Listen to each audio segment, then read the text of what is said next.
What up, peeps and peepettes? MorbTron here, and I want to talk a little bit about the TWAB, or the This Week at Bungie, that was released yesterday on the 6th.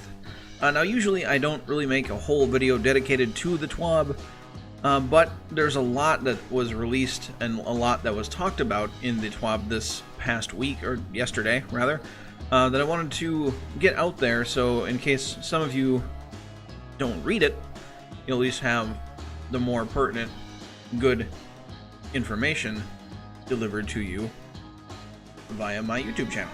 So, the day that this goes live, this video, or rather an hour after this video goes live, the new raid, Scourge of the Past, will be coming out, along with a new forge called the Gofanon Forge. Obviously, I'm excited to try out the new raid once my clan and I get our power levels up more. Sadly, I will not be participating in the world's first raid race, as I'll be working my day job when it goes live. And, like I said, it goes live an hour after this video.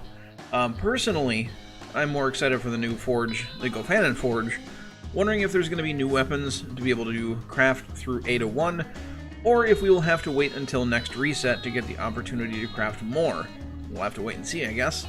But after the Gofanon Forge becomes available, we'll have to wait until December 18th for the Izanami Forge, which is the next forge released after Gofanon today, in an hour.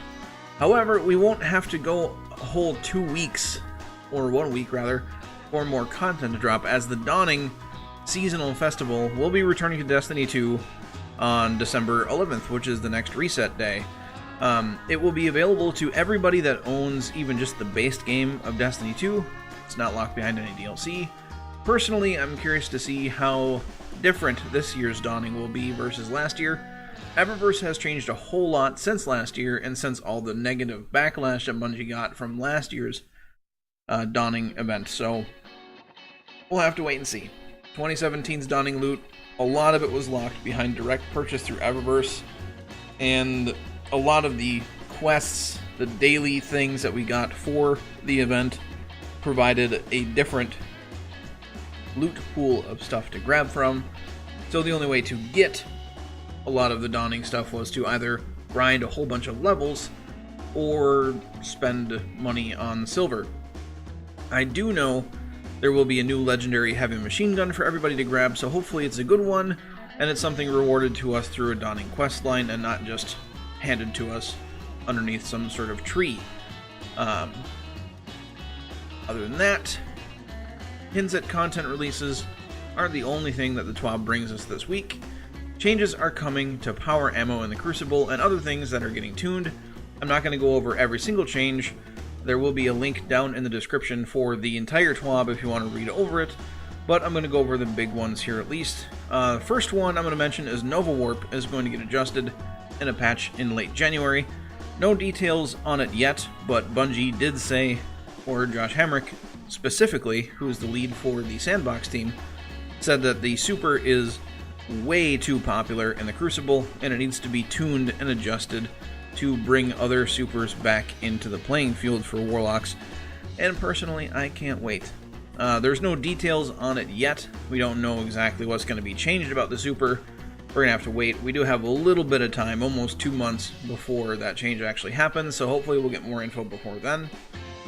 Next thing is buffs are coming to older subclasses as well, again in late January. No details yet, but hopefully my Titan's hammers will soon feel like actual flaming hammers again, and not just like I'm throwing toasted marshmallows at other Guardians. The third thing I'm a little bit sad about, but also saw this coming. Telesto is currently Besto, but it will be taken down a peg or two in the Crucible. Its Crucible damage is going to get brought down to be similar to other fusion rifles, but will remain the same in PvE, keeping the weapon still a great tool to be used in things like Nightfalls. Again, it's late January for this change as well.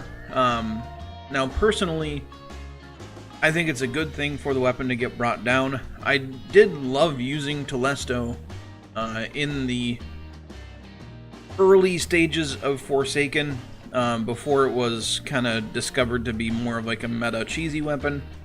After it was realized to be overpowered, I basically stopped using it, and really haven't played with it much. just because I don't like using cheese, and so when it gets nerfed or brought down a peg or two in the Crucible, I'm actually not going to feel like a giant turd equipping the Telesto and blasting somebody in the face with fusion rounds. So that'll be fun, actually. Being able to use the weapon in a nerfed state and still being able to shred shotgun rushers with it is going to feel very nice. But Bungie actually did also address Titan skating on PC, stating that they view Titan skating as a bug or glitch in the game, that Titans are able to skate as quickly as they can. They want to fix it, but don't know how to do that yet, without changing how the Titan's jump ability feels completely. Hopefully more info on this soon.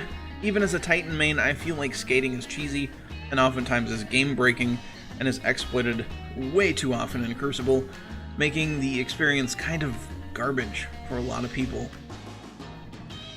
But that is it for my coverage of the TWAB. Now, on a more personal Guardian level, I've actually managed to take down or complete the Forge multiple times, even before they did the little power nerf that they did to it. So that's nice. I have all the Forge weapons you can craft this week. I am going to be making a review video on the new machine gun Hammerhead. I have two, and don't know which roll I like better. We'll have to wait and see, I guess. I did kind of masterwork the first one I got early because I was giddy with excitement that I just got the thing. So we're gonna have to, I'm gonna have to do some testing and see which one I actually enjoy using, and then go from there. Also got a second auto rifle, which had a terrible, terrible roll on it, so I didn't feel bad at all breaking it and getting the shader to put on all of my Titan's gear.